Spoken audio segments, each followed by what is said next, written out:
कुणी म्हणते तुकाराम मुंडे सर्वात प्रामाणिक अधिकारी आहेत, कुणी म्हणते विश्वास नांगरे पाटील आमच्यासाठी प्रेरणास्थान।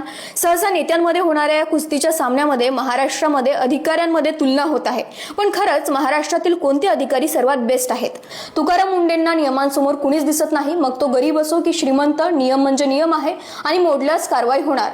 आणि दुसरीकडे विश्वास नांगरे पाटील व्यवस्था मोडण्यावर नाही तर वाकवण्यावर विश्वास ठेवतात। त्यांच्या बोलण्यात चातुर्य आहे आणि वागण्यात राजकीय चाणक्य नीती। नेत्यांना नकोसे असलेले अधिकारी म्हणजे तुकाराम मुंडे, त्यांच्या नावानेच नेत्यांना धडकी भरते। परिणाम 20 वर्षात 24 बदल्या। तेच विश्वास नांगरे पाटील नेत्यांसोबत जुळवून घेतात, व्यवस्थेत चांगला संवाद ठेवण्यावर विश्वास ठेवतात।